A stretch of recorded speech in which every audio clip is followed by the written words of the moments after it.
right, guys, welcome to another episode of the Leads to Deals podcast, where we talk about everything from leads to deals, and everything we talk about leads to deals. As you know, I believe sales is one of the greatest sports in the world. My goal is to bring those elite champions, those movers and shakers in the sales and money making space onto here to share their burning appetite and desire to help grow you through their story about how they got here. If we're able to add value to your life today, please comment, subscribe. I appreciate you guys showing us love back. And with that being said, I want to welcome somebody I consider a friend, somebody that Joey, have we even met face to face yet? It's fine. We haven't even met face to face, but the energy is so parallel and so similar. Mad respect. I call him the King of Connecticut. He's a real operator, entrepreneur, hustler mentality. Joey Tracey, welcome to the Leads to Deals podcast, brother. Yeah, Scott, thank you for having me here. I don't do podcasts very often, so forgive me as I'm working out my kinks over here. But I'm super excited. My name is Joe Tracey. As Scott said, I'm an operator and owner in Connecticut, investor, wholesaler, developer.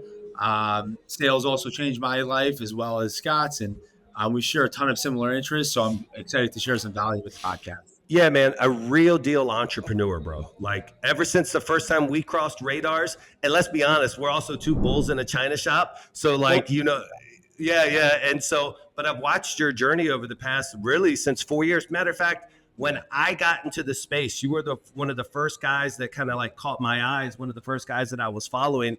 And I told you this the other day, and then we'll kind of get into your sales background, but I got a dope ass office. Like I got a really nice office. And I just saw, and I want to give you congratulations to this new sexy epoxy floor, dope, beautiful office that you just built out right there. You're there now. So real quick, just tell me about the office, dude. Like, why'd you make that decision? Why'd you invest in it?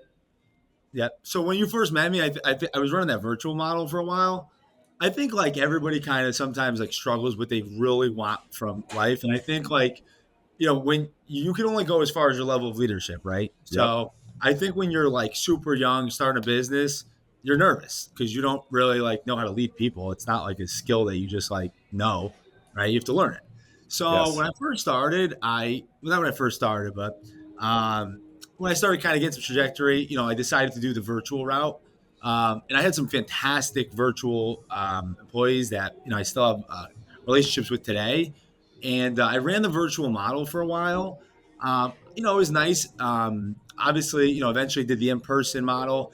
And it's tough. A lot of people can't get over that hump to kind of get it to stabilize. The year 1, year 2, firing, hiring, learning processes, putting operating procedures together. It's not easy. It's not like, it's not as easy as everybody thinks it is. Everybody thinks like the glitz, the glam, the shiny floors. Like, listen, fuck the shiny floors, right? Like, let me see who you are as a leader. Yes. So I think when I first got into my office, there was a lot of kinks that I was working out. And it wasn't as nice, a little bit smaller. It wasn't what it is today. And I didn't even necessarily have like this vision to have this big office. It's just, how things kind of worked out. And, you start putting strong leaders in the positions instead of just bodies to fill a chair. And I think if you put the right people in position and you like truthfully work on being your best operator, it's just the result. The process is the process is the fun. The result is what you see and the this and the that and the whatever. Horse and pony show.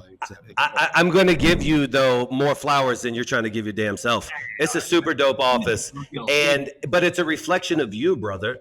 You know what I mean? Like, you can't go into that office. You can't see that office and not know there's a high degree of accountability in there. You can't go into there and not know that there's a certain level of exceptionalism that is expected when you walk in here. You're not letting a piece of trash sit on the floor. You're not letting a guy screw up the toilet seats. You're not allowing any of that in your office. And so that helps to create a sales culture that has winners in it. You can't be a loser in an office like that. So I know that's kind of where you're at today. We'll talk about that. But I was reading your bio, and normally I ask people like, what was your first sales job? And I'm still going to ask it, but I see that you literally owned an ice cream truck back in the day. Is that the truth? That was probably the second thing I did, honestly. So, I mean, if you want, I'll take it from the top and I'll kind Yes, dude. of, Yeah, give me the full sales. We want to know how sales yeah, changed your life. yeah. This is crazy. So, when I was like 13 years old, I want to say, or maybe 12, I was getting on like the school bus and like, whatever. So this kid I know a little bit older, he was a senior. Um, he was like, listen, like these when iPhones were first coming out, or like electronics in general. Yeah, He yeah, was yeah. like, I could take this phone. And I just sold it to somebody else and made money.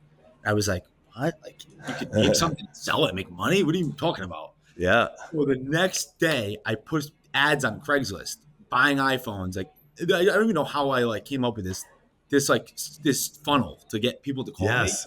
And I was trying to buy things in school from people. The first deal I did, I bought these two broken phones that like didn't even really work. And I traded them for this guy that had Beats. He had Beats. They did Yeah, Beats, yeah, I remember.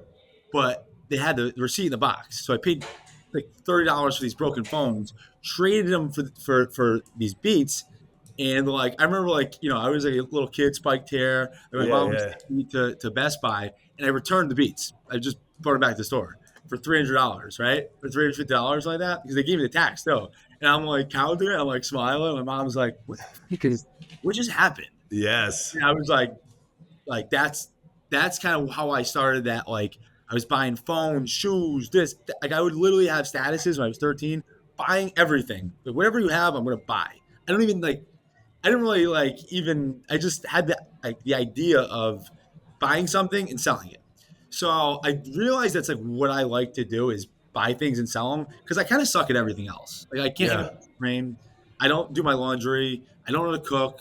I like, really suck at everything. I have Come on. like ripping ADHD, Right. and like I can't fucking if someone like told me to not only that, but like I don't really do well with I'm not gonna say authority, but like Yeah, yeah. it just doesn't make Rules. sense to me. Like people yelling at you or telling you what to do. Yes. It never made sense to me. Working for people didn't really make sense to me either. Yes. My dad would be like, you have to work. I'm like, Dad, come on, it doesn't make sense. So I started doing that, and then I was scooping Italian ice. I used to have an Italian ice cart. Uh-huh. We used to push the Italian ice cart, scoop the Italian ice. It's a thing in New Haven. It's like really good. Yeah. It's got movies. And then you get the jug for like $30, sell it for 120, like once you scoop it all out. So like an honest day's work, you do like a couple $100 a day. And then there was a hurricane that happened. So it wiped out a beach club and the concession stand wasn't there. So they reached out to me. I was like 15, started scooping Italian ice. I had people that was working for me, and I set up like a system of making the Italian ice business, work. And then I saved up like maybe 7 or 8 grand. And how old are you at this stage? 15. So I love it. 16. Like, I'm going to buy an ice cream truck. So 7 grand at 15, 16 years old, right? Yeah, I'm like picture. That's like $1 million at 15. Like that's yes.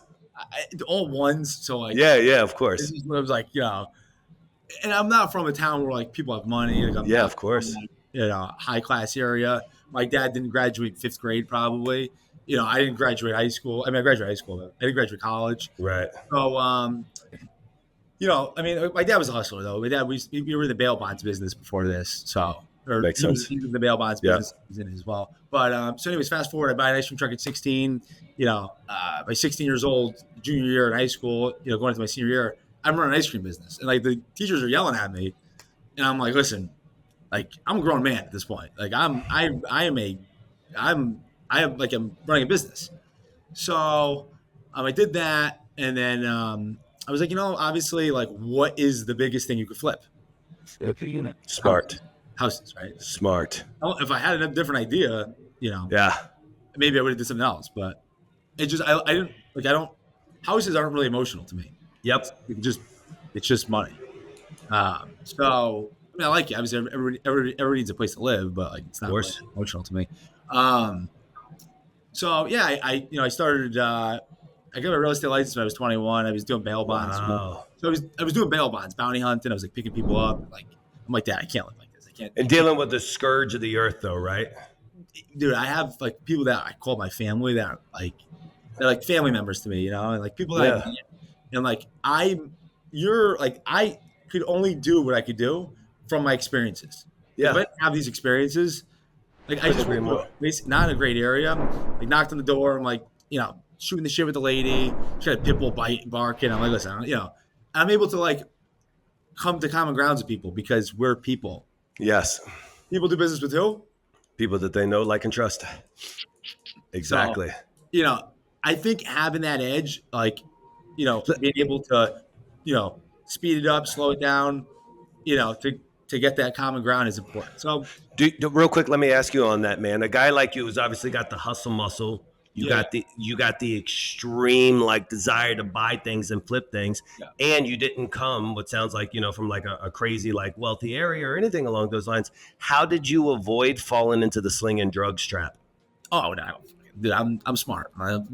It's like, all right, yeah, I can make money here and like, But do you think the bail bond side though influenced that decision of that knowledge? Do you think the bail bond side, seeing the trouble that brings, kept you from that potentially of going course, like heavy into I that? don't do drugs. I don't like, I was drinking pretty like heavily, maybe not heavily, but drinking Yeah. decent amount. But like, I used to box, so I was a Yeah. boxer, and I was like, dude, I'm always like, I'm not. If everybody's going right, I'm going left. Like I'm Exactly. not fucking. I'm I not. love it. I'm not. You're not going to persuade me to your. You know what I'm saying? To go follow you to the wrong direction when I could step back and use my mind to be like, no, that's stupid. My mom taught me better than that. You know what I'm saying? Smart. Yeah, So yeah, dude. I get it. I never really had that type of urge because it's like it's not scalable. Like, all right, what do I want to do? Fucking sell, fucking, you know what I'm saying? Yeah, $20. understood. Saying, dude, Understood. whatever. So real quick though, so you start looking at the real estate, or you had that idea, et cetera, et cetera. When do you officially say, you know what, I'm in real estate? Like, how old are you when you're like, I'm in the space now? So as soon as I got my license, I had literally no idea what sales and marketing was. My dad used to put his face all over the place, and he would get Uh-huh. calls. That's all I knew. It was like my dad's face is everywhere, and everybody calls him. And I'm like, I don't really know I didn't understand the principle behind it, but I knew like Yes. make the phone ring. I don't know. So I got my license, and I had literally no resources. I failed my test 3 or 4 times. Even the guy who I tried to get like a job with him, he's like, kid, I don't know, go somewhere else. I'm like, Yeah, yeah. whatever. So I got my license. I had a buddy who was a mortgage broker.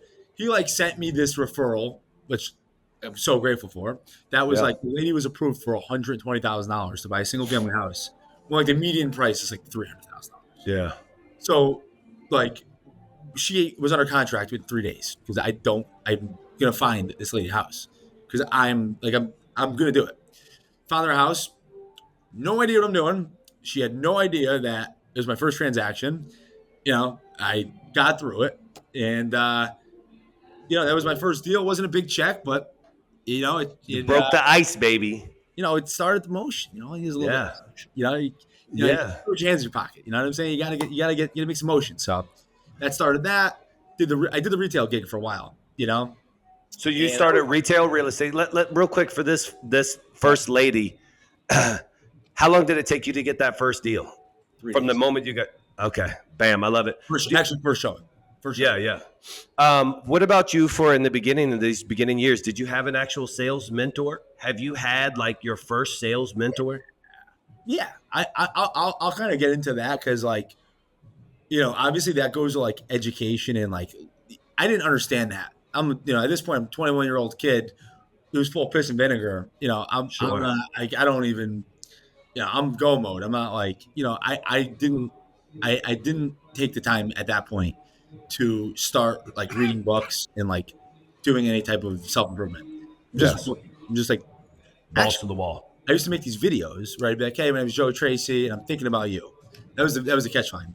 And I'd make these videos and I would post them. This was like before fucking, you know what I'm saying? Before all the smoke and mirrors you see on like Instagram now. This was like real, like me sitting in front of a brick wall, like let's build your dreams brick by brick, like making it up like on the spot. So yeah, I kind of coined that phrase, and that got me some leads. Everybody's getting Zillow leads at this brokerage. I'm just kind of muscling through like with these videos and fucking giving people cards and stopping at gas stations, just whatever I know how to do. Yeah. So doing it as best I could do with the tools I had in my belt. Yes, sir. So obviously, once we layer in the new tools, you apply that same mentality with different tools.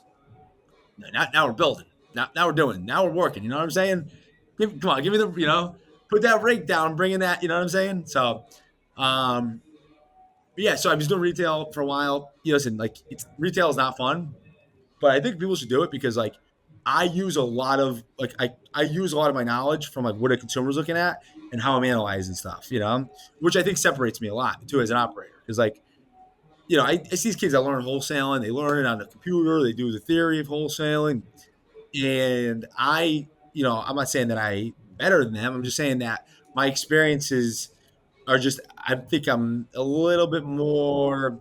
It's like everybody's perception is different. My perception is a little bit Yep. different the way I look at a deal than like a guy who's just looking at it from his desktop. You know, like what's the guy? What are they looking for? What is the consumer looking for in this particular market? How is this market? How is this market? What's going on in this market? You know, like what are they looking for? Like even like down to rentals. Like what you need to know this stuff. This isn't like the more you immerse yourself with market knowledge, you know what's going on. Anthony says it too. Casada, he's like Yep. our biggest tool is comping.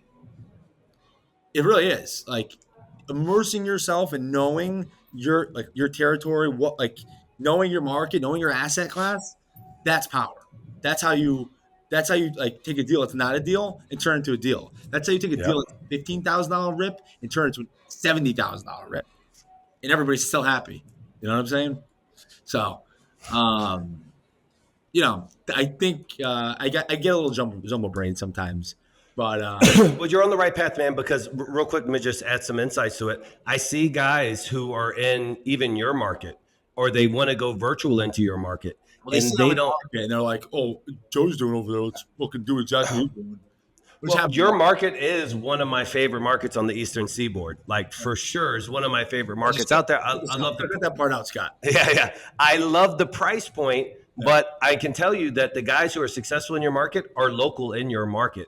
yeah, It's a very, very unique and understanding the comping game is a big deal. So, real quick, before we get into your business, though, did yeah. you have anybody outside of yourself? Did you have anybody that you were like, you know what, man? I found this mentor, whether it would be online or through a book or something like, because right now, you like you said, you're hustle muscle. Yeah. And for everybody out there, what he's really saying is he just took action. He didn't care if it was the right action. He didn't know if it was the wrong action. He just fucking took action. He did something instead of nothing, and it didn't matter what that something was. He just got in front of people, et cetera, et cetera. But when you started considering yourself like a closer or a craftsman or an architect of your craft, did you have a mentor? And who was it? I do. I still do to this day. Uh, Yeah. it's one of my best friends, and he's like my brother of mine. And I always laugh. I'm like, yeah, well, one day I'm going to pay you for this, and hopefully, in the grand scheme of things, I do.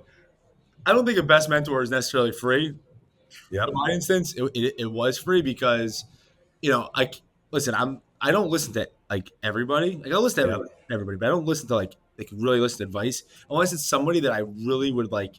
I could align with. Like I see the Yes. family, who they are as a person, like Amen. how they do business, and like what they've accomplished, and that's somebody I'll listen to. I don't care if they don't have $1 billion or they're just doing well off. I don't. Yep. It doesn't really matter to me. It's the principles behind success. Couldn't So agree yeah, more. my buddy Joe, I think he's not big on the Instagram, but maybe we'll shout him out. He's helped me out a lot, and he's continues to help me. He's a developer. He's doing big projects, big conversions, big ground up construction. Started in retail, has a families.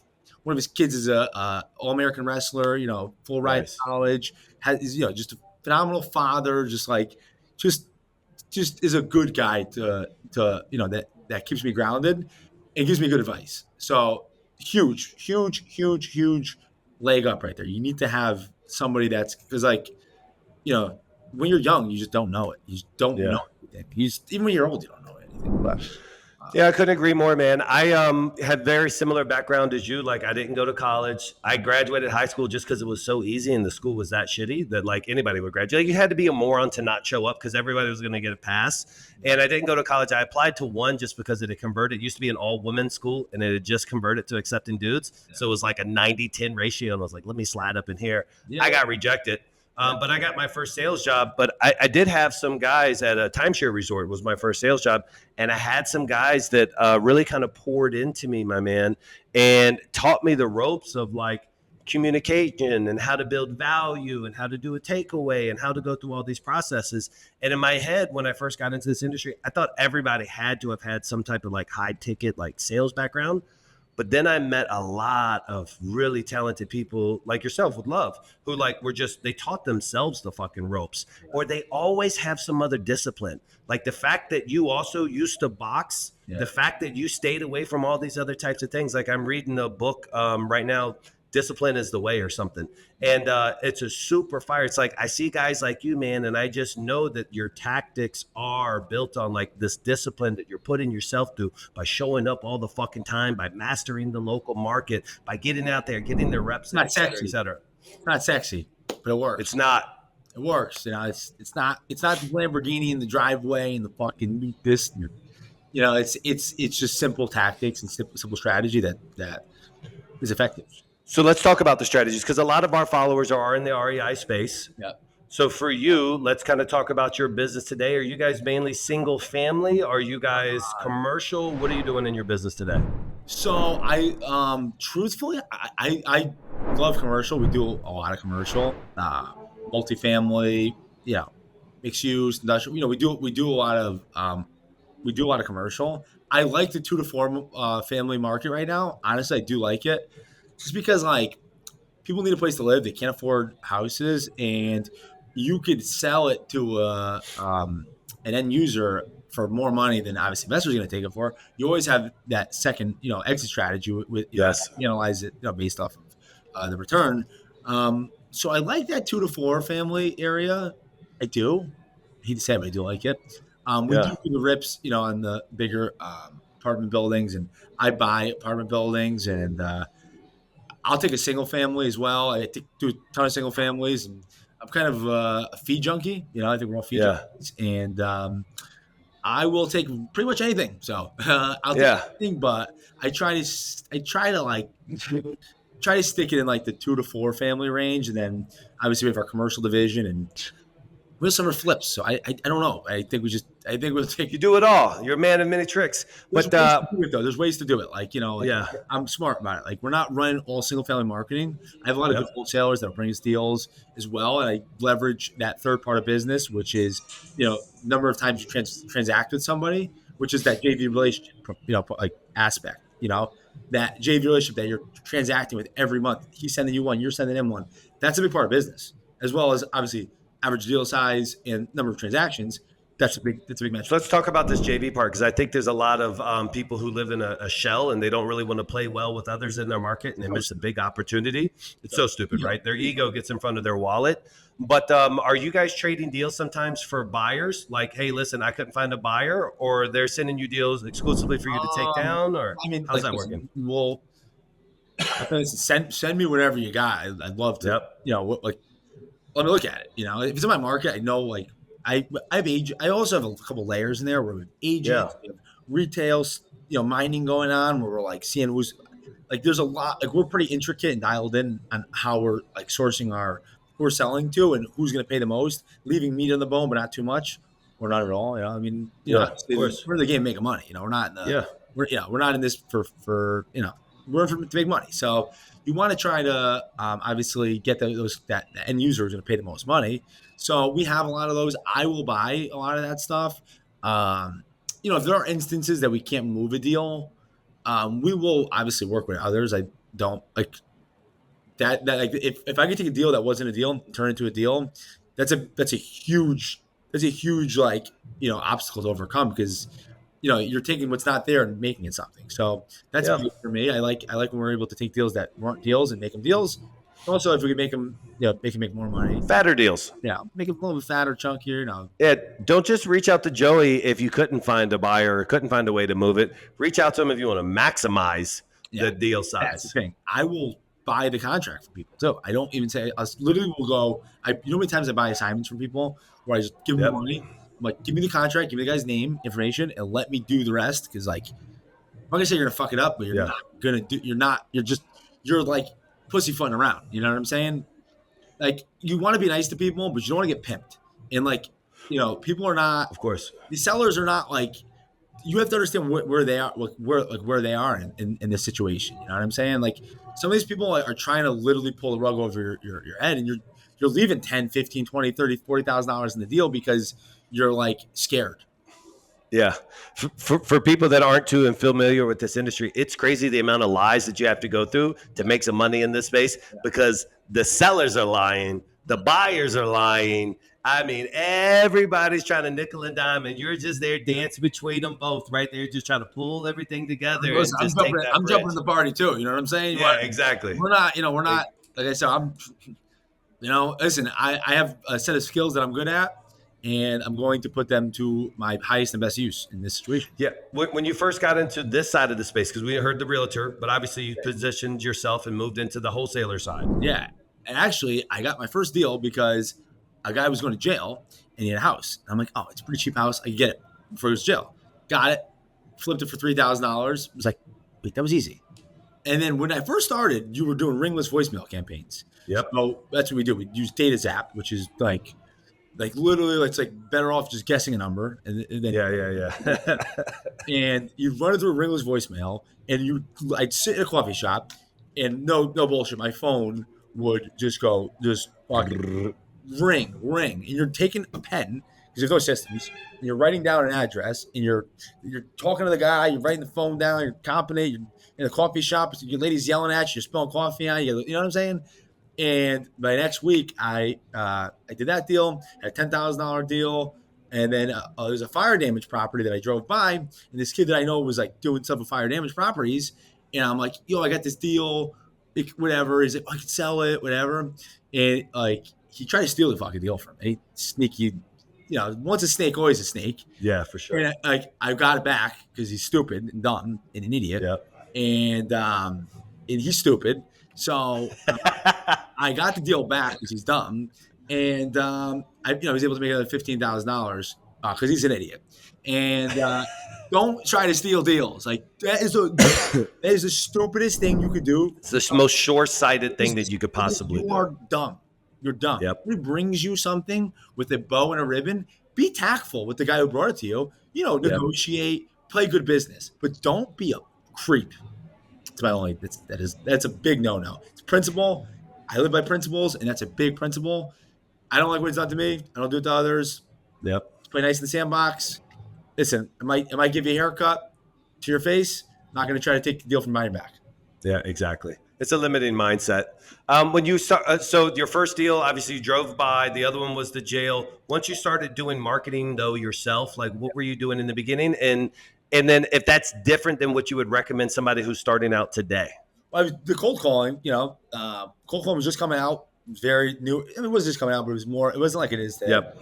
And started running that, You yourself.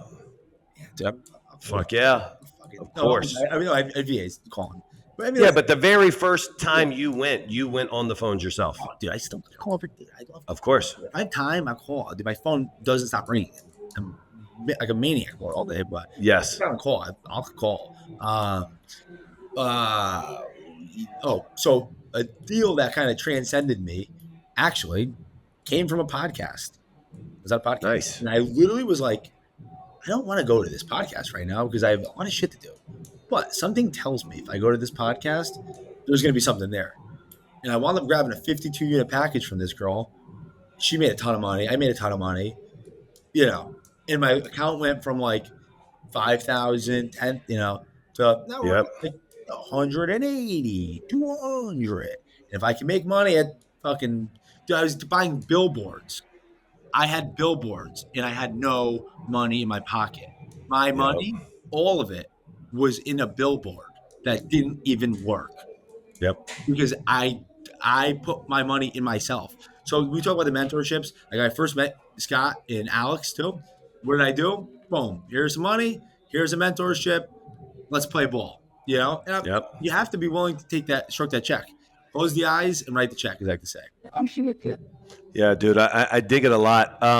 What do you recommend today, though? Because I know it wasn't that long ago, but the market shifted a lot. Somebody who's starting out today in your market specifically. I mean, get somebody like me or you or whoever. Yep. I mean, somebody that's either going to charge you up front or charge you in the back end and fucking learn. Get advice. If you're doing reels and you're bringing me good shit, I'm going to help you out. You know, Yep. I think you have to. There's a certain. It's like getting a tattoo, right? Right? Yep. You get a tattoo, it's gonna hurt a little bit. But now you have a tattoo forever, but it had to hurt. You got it. And I think same Yep. thing with business. It's gonna hurt. Gotta make it hurt. It's not gonna be easy. Yeah, I don't know how much you know about that guy Alex's background, but when I met him, we used to work together in another industry, Mhm. and dude, he at night we would just be wilding out on Fridays, whatever, having a good old time. Yeah. He would just like disappear, ghost out of the restaurant, the club, the house, it didn't matter, and just go plant signs and plant signs and plant signs for hours and hours and hours and hours. Probably when he shouldn't be driving, but literally just in the roughest of areas planting signs. And so like I watched that work and build a almost $50 million portfolio from just signs, and then that allowed him to get another ad spend that I'm allowed to do others. But what I love, what we were saying a second ago about cold calling, is that you're a closer. You love to be on the phones. There was that period of time where you were exclusively the guy on the phones, and that puts those reps in, baby. And then that also teaches you what you consider a lead. Yeah. And so for you right now, what marketing channels are you in today? Like, where are you spending money at today? Dude, I'm not honestly like we're doing really good numbers right now. Sure. Like we're at like our average month's like 250,000. Amazing. Like that's our average. Like Yep. and I could that's not me being like cocky. It's like that's what it is. Yep. And I'm not really like that crazily spending money. Like I'm not fucking. I did a PPC. I still do it. I have a kid in my office who does it all day. I literally make jokes that I feed him terabytes for breakfast. So like I want to eventually do that. I do want to break into that marketing channel to like sell it to people once it's a little more polished up, because Sure. I was hiring these companies that are like these big fuck companies. Fuck these Terrible. They suck. Terrible. Terrible. They're stupid and they're waste of money. They're wasting my money, a lot of it. Every time I look at my card, $500 every day for Google, but I don't see anything. And why, like, you're just giving me the runaround every day. Like, oh, it's gonna be there. Like, it's not here now. We're gonna put it here. Real quick, I got to share you the story. I had an agency, the biggest one, and I'm not going to say their names because they're not bad people. They just got a bad product. Yeah. I don't. But yeah. But hold on, listen to this. So they're running all these ads, and they're like not converting. I mean, literally all these ads, all this spin going. And I tell the guy, I say, cut this one campaign off. It's like absolutely destroying the ROI, et cetera, et cetera. And the guy says, well, one of the advantages is it gives you brand awareness. I wanted to I'm like, brand awareness on PPC, buddy. What are you saying? My shoe brand? What's my shoe brand? Yeah, Jesus. All right, cool. So let's keep on trucking, man. For you today in your business, like, what's the KPIs when you walk into the office that you're looking at? That like, hey, I'm about, give or take, business, whatever the business makes, I'm about 50%. That's like what I feel comfortable at, like, for profit margins. So you're coming in and looking at, but so you're not looking at like, hey, how many leads, how many deals or contracts we got out? Like, what are your KPIs that you're like, I know my business is healthy? Yeah, I'll be brutally honest with you. I used to be nuts with tracking everybody's calls and like going into what they're doing every day and looking at every single call they're making and everything. I was literally crazy. Driving myself fucking nuts. And I think there's something we said about people that do it. I think it's good. I could walk around the office. I could see what people are doing, and if they have money that's coming in, like, we have good talent. These guys, exactly. Anybody, I don't need to be over their back. I don't. Like, they will resent me because they'll be like, now if I want to go away, they'll be like, Joe's away, but like he's on our ass. You know what I'm saying? You have to be like giving. Like I'll crack the whip if I have to. If someone's not performing, I'm like, dude, what are you doing? But we have good margins right now. We're doing good rips. We have good camaraderie. So I'm not like, I'm not getting crazy. We're not spending that much money though on marketing. We're less than 10%. We're about 10% of marketing. That's give or take. Beautiful. Give or take, but I pay the guys a lot. Sure. Yeah. Margins. I see it on high commission to everybody. Yeah, and you've created obviously some talent that you can trust. That's a big thing. The unfortunate part is people go the opposite route and they pay pennies, and then they're constantly having to babysit them, and it literally becomes a full-time job where you're no longer driving net revenue, you're no longer talking about big picture stuff, and you're just so caught into the weeds for you guys there. So, so you guys are really low marketing spend. You're having nice spreads. Savages. I got You have a my guy Aiden will talk. Aiden will talk your freaking shoes off your feet. It's just like I'm just savages. we're all smooth guys. You know, it's just like Yeah, yeah, yeah, I'm yeah. not like cool, like cool vibes, like experiences. But like, listen, when it's time to work. Well, how you staying motivated today, man? Like, how do you stay this I energy do all the I time? do jiu-jitsu, and love it. Just like for hobby wise, can't beat it. Best hobby you can do. Just like helps you. Your brain wants to always be solving problems. When Yeah, you like get in your head too much, though, it's not good. Jiu-jitsu gets you out of your head and in your in your body. So I like just that keeps me motivated.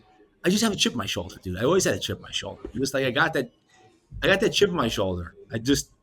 I got that thing in me where I'm just like, dude, there's a guy next to me in the treadmill. of course. I'm beating him, I'm going until I die. You know what I'm saying? Yeah, I And do. you're the same. We're the same type of people, just mentally Yeah. crazy. Every way. Yeah. So what's your big why now, man? So like you got a company going, you know how to stay motivated is like, what's kind of like your true why nowadays? Yeah. Just it does become seeing where this could go. Yeah. How far can we take it? Yeah. That's the. I don't have kids. Yep. I don't have I don't like. I would love to have that at some point. Like I'm raising children now, not children, raising men. But so I like that. I'm like a lot of these guys are like like my little brothers. Yep. Some of them are all big, but they're like family. So, and I do like to think that I'm a big part of their life as well. So I think like at some point, 100%. I want my own kids. I want to do that. I want to run that. Run that course at some point. But see how far we can take this thing. See how much we could. See how many lives we can change, and just see how far we can take it. I don't know. Yeah. Dude, Creation. You know, what is it? creation is what drives people. Creation. Yeah. I got about 180 some people here, and it doesn't matter if Oh, it's eight yeah. people or 180 some people here. But dude, It's awesome. my impact, I know what and I also know the responsibilities for guys like me and you. Yeah, yeah. We're going to stand in front of a room. We have to lead by example. Yeah. We can't talk to them about being disciplined in their activities if we're not disciplined in gut ours. We can't tits talk and- to yeah. them everything. Yeah. So I'm with you. What you're doing to contribute, what you're doing to give back to society, to these guys' lives, dude. If you didn't exist, that place wouldn't exist, and who knows what would be going on their side of things. So, man, dude, I really appreciate it. I think that you, and I say this with love, maybe you are, but let me just tell you how I feel. I think you're probably not even aware how truly powerful you are and how well regarded you are as being such an authentic person in this industry. There is a lot of fake fucks, Yeah. and I despise that whole 85% of this particular vertical that I would cross paths with you at. And so I see a guy like you who's truly putting in the time. You're not trying to sell nothing. You're not trying to push nothing. And when I say like to the people who follow you, Yeah. that level of authenticity, when I see your office, that's not a green screen, baby. Yeah. That's not a fucking rented out little, shared cohort office. It's the real fucking deal, man. And so, dude, I'm proud to be able to get to know a guy like you, to follow you, and to be inspired by you. Like, if you don't think I haven't thought about your gorgeous office 20 fucking times, like this guy. I said, how are we gonna do the floors over here? Like, what You we got doing? it. Listen, this is part of life. I don't like. You don't ever copy somebody 100%, but you take things. I'm like, 100%. I like your shoes. Maybe I might have the same shoes. Office floors. Yeah. Same office floors.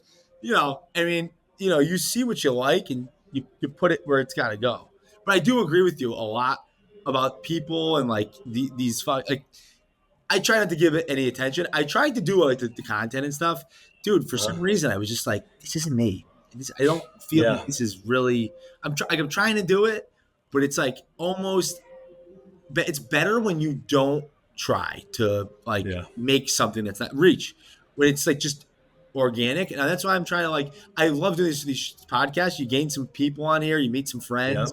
It's motion. You're changing. Like I could learn so much from you. You can learn so much from me. I mean, it's Absolutely. when people are like motivated and they're on their path and they're on their journey and they're aligned. It's so, it's so important to have those people around. And They're not putting water in your shit. You know, they're helping you. They're raw. They're like, hey, So to further your point, for all the guys and gals out there who are like maybe not comfortable with having to change their voice every time a camera's on, or act like they're somebody different a little bit than they're not, dude, I am so plugged in with some of the major players in this space. None of these guys are on IG. dude, they don't- My one yeah, top yeah. dog client, he spends not with me. I wish he spent it all with me. He spends about $500,000 to $600,000 a month in advertising No between way. TV and radio and cold call and PPC. When you're dropping $500,000 a month I agree. and nobody knows your name, Yeah. dude, he's happy. He's running his office. His guys, literally, the guys get picked up in Teslas. Yeah. They bought company Teslas. They pick up their closers. The closers just work on their laptop all day on the back, get driven from appointment to appointment. Like there's levels, and this shit's happening, and it's not some guy or some gal on in their Lamborghini. room holding a camera who hasn't done a deal since 1987. Yeah. So like there's a lot of value in guys like you, and just being able to watch and follow your story, man. And so I'm thankful for your friendship, Joey. I'm thankful for your time. I'm thankful for you kind of sharing your words of wisdom here. Any other words of encouragement? Anything else you'd like to share, man? And how do people follow you? Oh, Joey Tracey, Joe. I think it's Joey Tracey _. You know, a lot of people say the faith and fear. I think that's big. I think your brain does work two ways. You know, it's your biggest strength is always your biggest weakness. You know, and I Yes. think love and hate are synonymous. So understanding that, you know, what are you really nervous about, breaking it down to, you know, a microscience, and then working around it. You know, applying your faith to put you where where you're destined to be. And I think that's it. I think more people just have to, you know, don't be scared. Don't be scared. People think about it. Don't, you know, just be faithful. Stick to the plan. You know, and the compound effect is real. So Yeah, I agree, man. I was going to ask you this. I wanted to, and I literally just popped back in my head. Do you do any visualizations? Do you like map out your goals and stuff? dude, I'm out of my mind. I can't do that stuff. Yeah. I mean, I do it all day. I'm like, I like this one. Yeah, I do it. And I have it. I know what I want, you know, but I guess it always kind of it's change. It does change. You know, listen, there's always a story you tell yourself, right? There's always a story that you tell yourself every day. So you know, A guy like you I do have would goals. love. They always What- change. They like everything. I know the goals change, but whatever those powerful quotes, those 5 things that you want to, dude, you just take a little Sharpie, draw on your bathroom mirror those few sentences, man. A guy like you are so full of energy. Just having those things where you're seeing them every morning. Nobody's built like you. You design yourself, or whatever little quotes that you've heard that you just fucking scream to you, just always constantly, repetitively in the background of your subconscious. Dude, you're a powerful force, man. And that's what I need You're you a for. powerful I need you force. to call me. I'll call you. Joe, did you write down your 5 things today? I'll be like, Yes. You know what? Let me just stop what I'm doing. Just write them down and just leave them up there. Let them marinate with you a little bit, man. So, dude, I'll follow up with you, man. Much love. I'm a big fan. It's Joey Tracey Likewise. _TRACEY. Yep. Dude, thank you for coming on the Leads to Deals podcast, man. I'll send you a copy here in a few days. Thank you, bro. Have a good one, Appreciate bro. it, Scott. All right, man. Be easy. Well.